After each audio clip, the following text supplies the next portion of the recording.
All right, I want to show y'all all the flowers that I have been planting. So you can see I usually put my little front porch here. But this is my new planter that I got last year, and I hadn't planted in it yet, so I filled that with begonias because it gets a lot of sun there. So put that there. Of course, there's the rose bush that I trimmed up, and it's going to start sprouting out here soon. It was out of control. You couldn't even see out of them windows.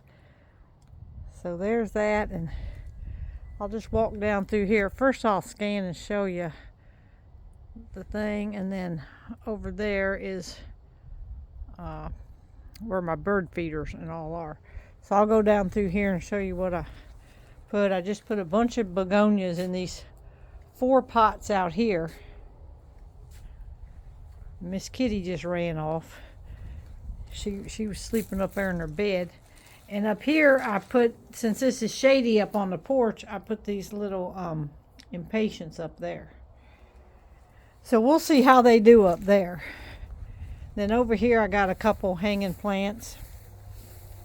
Again, more begonias. Begonias just seem to do good here, and there's not a lot of maintenance. So, and I got my azalea bush down here is blooming. It usually only blooms the end of April, and then it's done for the year, but it's pretty when it blooms. Then I got some begonias back there. And then over here, y'all remember I found that bird bath last year. So I just put a bunch of marigolds out here because they attract the birds.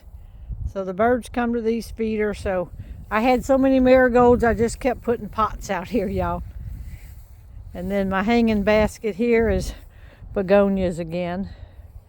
Some marigolds. And then I put some more of them pansies because I had them, and they're supposed to be shaded. So I put them down inside the wishing well. I don't know how any of this is going to turn out, but that's what I did right there. And I had this hanging basket here. So I love these hanging baskets, and I just plant them, you know, each year. I buy the flowers and put them in myself. So look how pretty out through there. The sun is setting out through there, and that tree is so pretty. So that's all my flowers, and I hope they attract a bunch of birds. I got the hummingbird feeder up here on the house, and I have been seeing a hummingbird. You'll be standing out here and you'll hear this loud roar, like roar. That's the hummingbird coming to the little feeder. I bought a new feeder this year. So that's up there, and it does have hummingbirds. Oh, there's Miss Kitty. She's back eating. I don't know where Tom is, but she's getting her little bite. That's where we keep their food. It stays nice and dry back there in the corner. So, and she just usually sleeps on that chair all the time. All right, that's it for my flowers right now. Talk to y'all later.